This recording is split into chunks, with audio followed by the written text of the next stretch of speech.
Hello. Good morning सगळ्यांना. माझा आवाज सगळ्यांना ऐकायला येतोय? हॅलो, माझा आवाज सगळ्यांना ऐकायला येतोय? ओके. तर एक महत्त्वाची तुम्हाला गोष्ट सांगायची आहे, ती म्हणजे आता अटेंडन्स तुम्ही सगळ्यांनी ठेवा आणि बाकीच्या तुमच्या फ्रेंड्सना पण सांगा, कारण डायरेक्ट सेक्रेटरी साहेबांकडे आपला अटेंडन्स जाणार आहे. टॉपिक वाईज लेक्चर्स कोण किती अटेंड करतं किती नाही त्याचा डिटेलमध्ये अटेंडन्स त्यांच्याकडे जाणार आहे. तर तुम्ही बाकीच्या तुमच्या फ्रेंड्सना पण सांगा की अटेंडन्स असायलाच पाहिजे. जे काय तुमचा ठरलेला टाईम आहे ते सगळ्यांनी लेक्चर्स अटेंड केलीच पाहिजे. ठीक आहे? ओके. तर आपण लेक्चर स्टार्ट करूया. तर मी तुम्हाला प्रॉब्लेम पाठवलेला आहे, ग्रुपवरती प्रॉब्लेम पाठवला आहे. तर मी आता प्रॉब्लेम वाचतो. हा जो प्रॉब्लेम आहे हा मनन पब्लिकेशनचा 33वा प्रॉब्लेम आहे. तर मी आता प्रॉब्लेम रीड करतो. या प्रॉब्लेममध्ये तुम्हाला रेग्युलर मागच्या प्रॉब्लेमसारखं कॉस्टशीट बनवायची आहे. नंतर कॉस्टशीट नंतर प्रॉफिट अँड लॉस अकाउंट, त्याच्यानंतर वर्किंग नोट आणि रिकन्सिलेशनचे स्टेटमेंट, अशा 4 गोष्टी बनवायच्या आहेत. तर इकडे काय म्हटलं आहे, find out profit as per costing records and financial accounting. म्हणजे कॉस्टशीटनी निघणारा प्रॉफिट आणि फायनान्शियल अकाउंटिंगनी निघणारा प्रॉफिट, असे दोन्ही गोष्टी इथे बनवायच्या आहेत.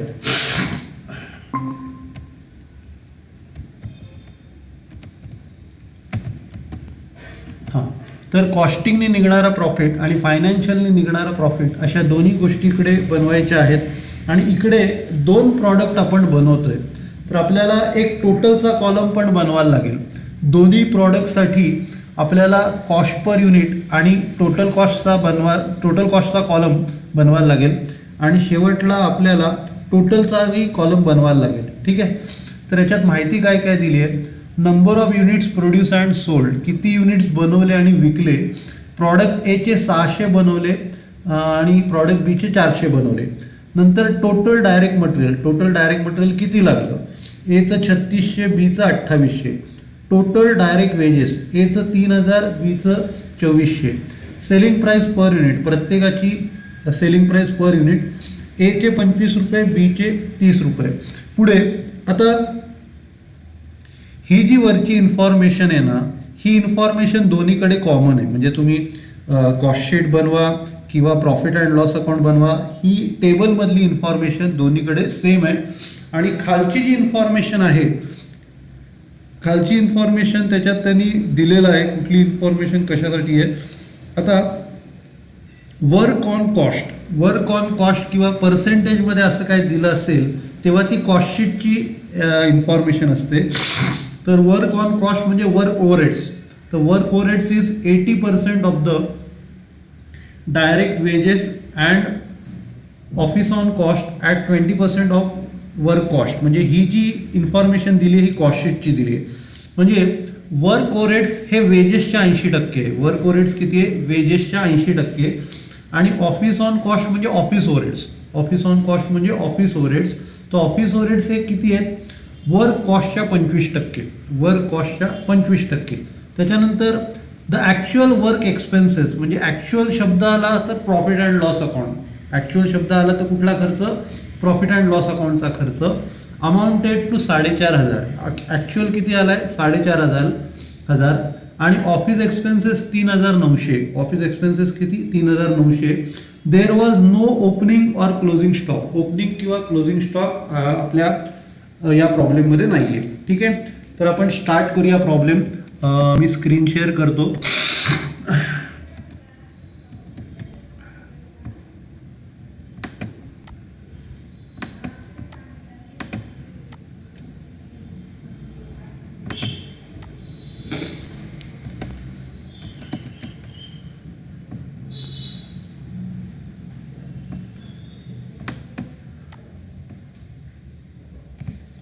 ओके, लाईट गेलेली आहे. मी तुम्हाला रेकॉर्डिंग पाठवीन.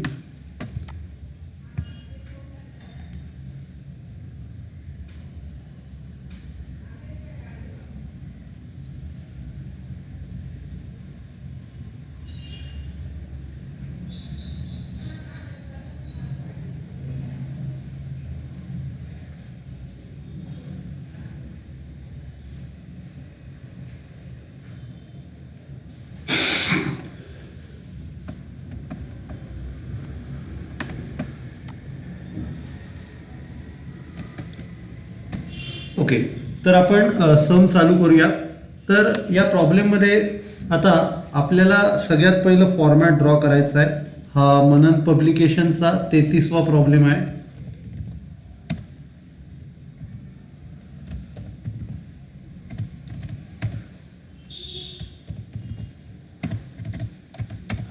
ओके, तर फॉर्मॅट आपण स्टार्ट करूया.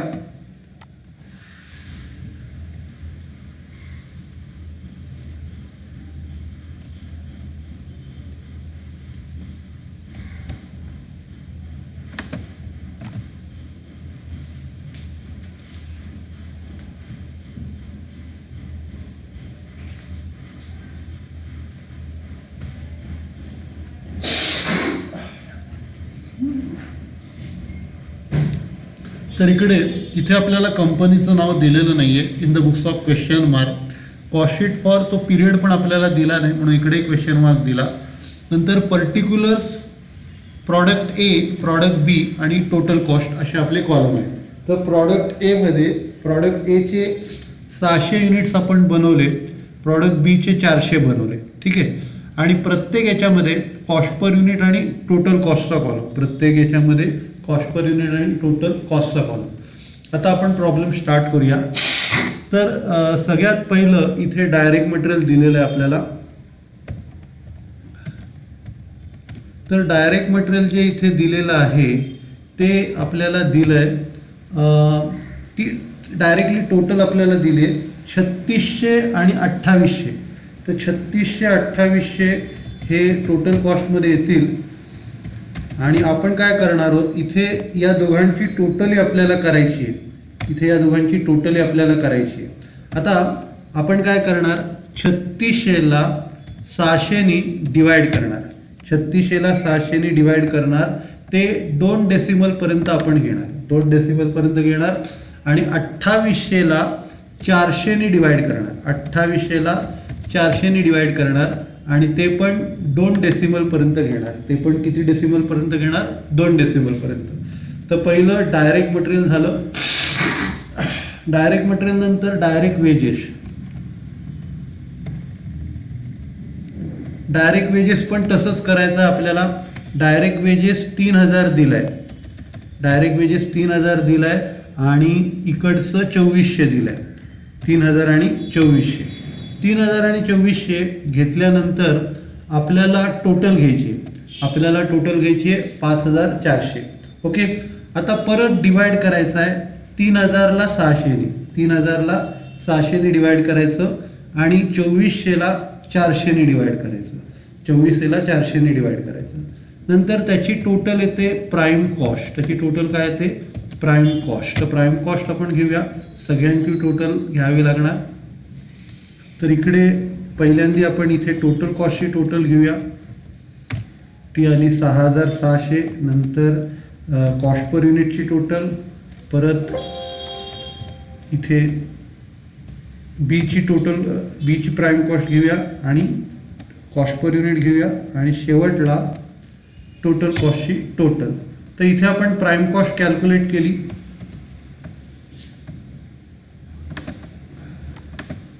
प्राईम कॉस्ट कॅल्क्युलेट केल्यानंतर आपल्याला याच्यात फॅक्टरी ओव्हरहेड्स ॲड करायचे आहेत.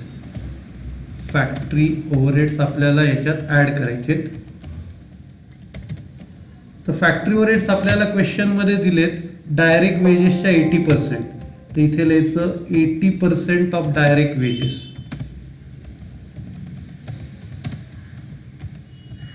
80% ऑफ डायरेक्ट वेजेस. तर आता इथे आपल्याला काय करायचं आहे, वेजेसची जी अमाऊंट आहे त्याचे 80% घ्यायचे. तर 30,000चे 80% 2400. 30,000चे 80%, 3000चे 80%.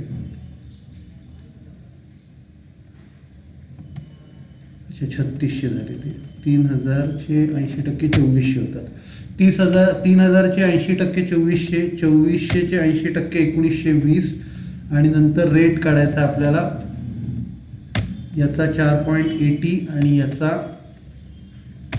4 आणि इथे या दोघांची टोटल. ठीक आहे, तर हे फॅक्टरी ओव्हरहेड्स आपण काढले डायरेक्ट वेजेसच्या 80%. आता या दोघांची टोटल आपल्याला घ्यायची आहे. ठीक आहे, ही टोटल आपण घेतली.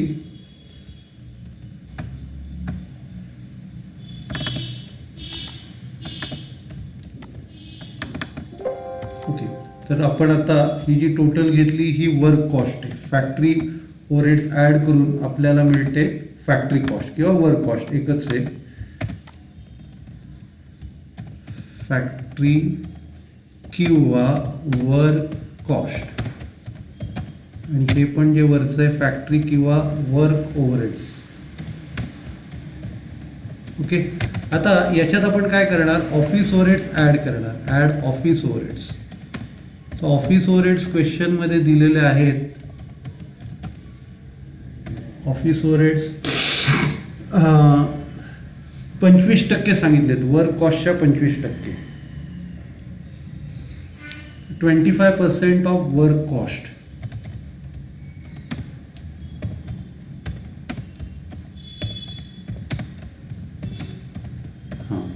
तर आता आपण ही जी वर्क कॉस्ट काढली तिचे 25% काढूया.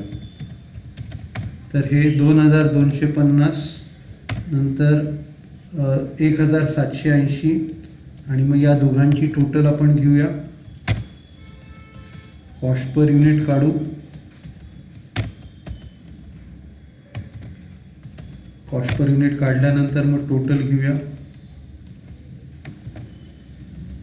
तर ही आता या प्रॉब्लेममध्ये आपल्याला सेलिंग ओव्हरहेड्स दिलेले नाही आहेत, तर यालाच आपण टोटल कॉस्ट किंवा कॉस्ट ऑफ सेल्स मानू शकतो.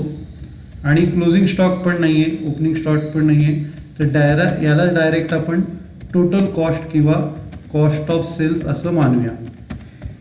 ठीक आहे, आता कॉस्ट ऑफ सेल्समध्ये प्रॉफिट ॲड करून सेल्स येणार. प्रॉफिट ॲड करून काय येणार, सेल्स. तर इकडे सेलिंग प्राइस इकडे दिलेली आहे 25 आणि 30. 25 आणि 30 सेलिंग प्राइस दिलेली आहे. 2 डेसिमलपर्यंत घ्यायचे. तर आता 25 आणि 30ला 600 ने मल्टिप्लाय करायचं, यानी इंटू 600, यानी इंटू 600. नंतर टोटल घ्यायची.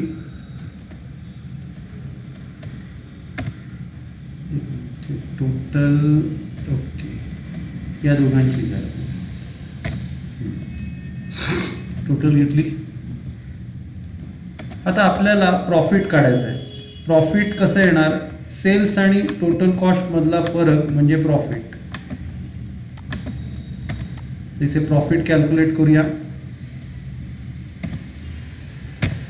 6.25, नंतर याचा 3750, आणि इकडे 7.75 आणि 9100, आणि फायनली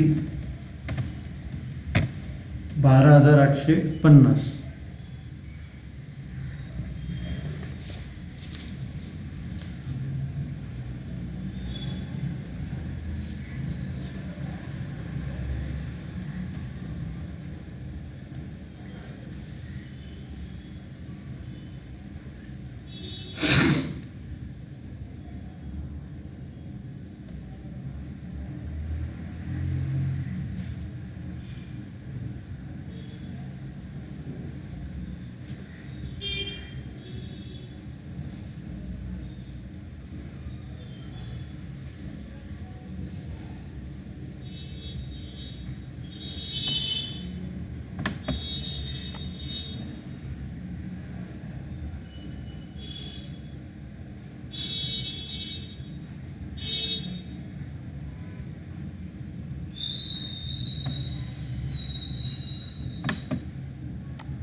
इथे 400 ने मल्टिप्लाय करायला पाहिजे.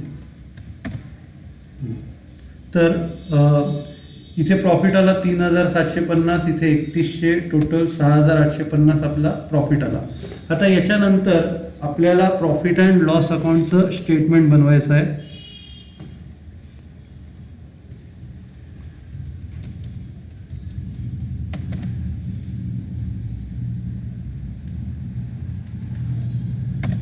प्रॉफिट अँड लॉस अकाउंटमध्ये आपल्याला इथे डायरेक्ट मटेरियल आणि डायरेक्ट वेजेस तेवढेच राहणार जे आपण वरती घेतलेले आहेत ते.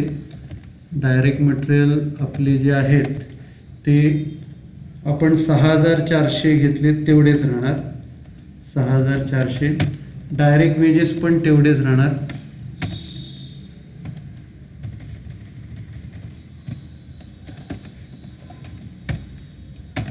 5,400.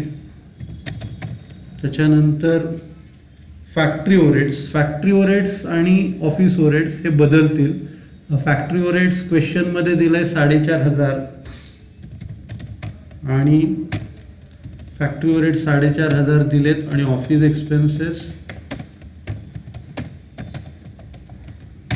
एक्सपेन्सेस दिलेले आहेत 3,900.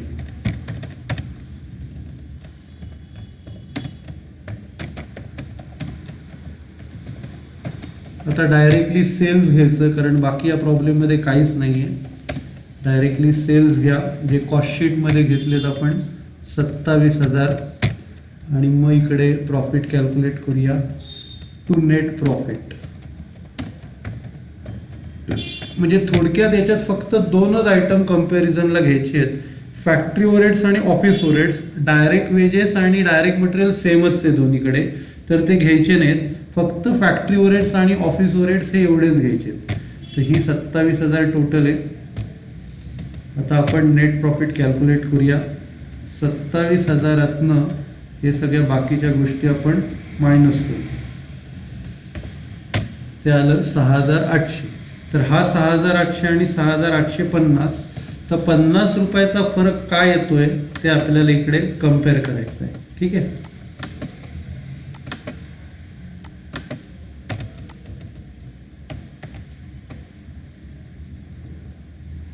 तर आपण आता इथे कॉस्ट शीटने सुरुवात करूया आणि फायनान्शियलला एंड करूया.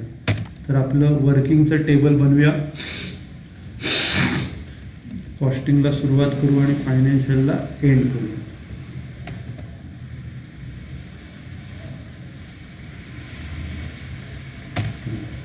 तर पहिलं फक्त जसं सांगितल्याप्रमाणे फॅक्टरी ओव्हरहेड्स आणि ऑफिस ओव्हरहेड्स हे दोनच पॉईंट येतील. फॅक्टरी ओव्हरहेड जे आहेत ते फायनान्शियलमध्ये 4,500 आहेत आणि ऑफिस ओव्हरहेड्स हे 3,900 आहेत. 4,500 आणि 3,900. त्याच्यानंतर कॉस्टिंगमध्ये त्यांची जी अमाऊंट आहे ती 4,320 आणि 4,030. 4,320 आणि 4,030. आता इकडे फॅक्टरी ओव्हरहेड जे आहेत ते फायनान्शियलमध्ये जास्त आहेत, तर त्याचा जो फरक आहे 450तनं 4,320 गेले. 180 हे मायनसमध्ये, तर 180 आपल्याला मायनस करायचे आणि हा प्लसमध्ये येईल. 4,030मधनं 3,900 वजा केले 130 हे प्लसमध्ये येतील, प्लस 130. तर ऑफिस ओव्हरहेड्स प्लस करायचे आणि फॅक्टरी ओव्हरहेड्स मायनस करायचे. ठीक आहे. तर आता आपण रिकन्सिलेशनचं स्टेटमेंट बनवूया.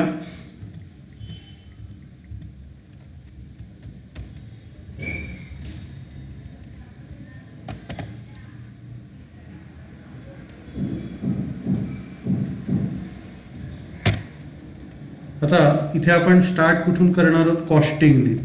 Net profit as per costing records.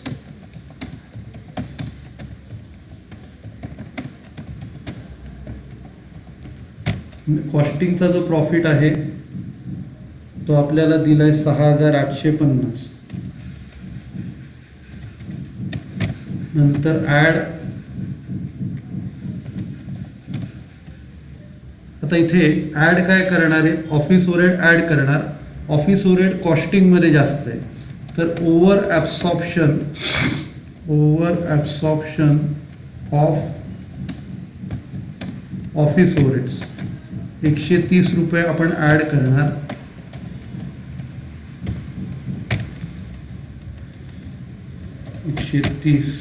आणि हे क्लोज करणार.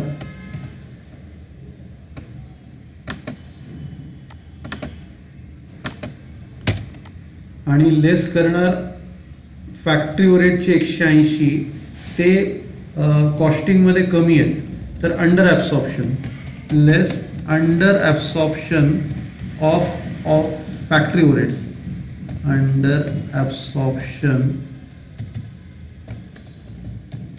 Of factory overheads.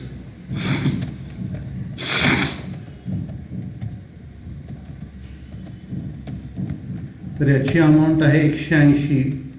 180 वजा करायचे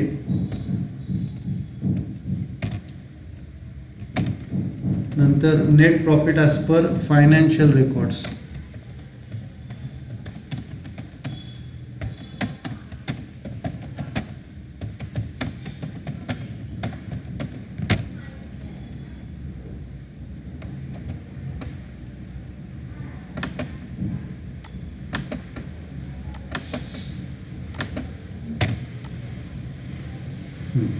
ठीक आहे. तर आपलं फायनान्शियलचा प्रॉफिट 6,800 आला. तर हा टॅली झाला. ठीक आहे. तर आजचं लेक्चर आपण संपूया. सगळ्यांनी नीट बघा. तुम्हाला जर काय डाऊट्स असेल तर मला विचारा आणि सगळ्यांनी अटेंडन्स कंपल्सरी मेंटेन करा कारण आता ते स्ट्रिक्ट झालेलं आहे. ठीक आहे. चला आजचं लेक्चर आपण संपूया.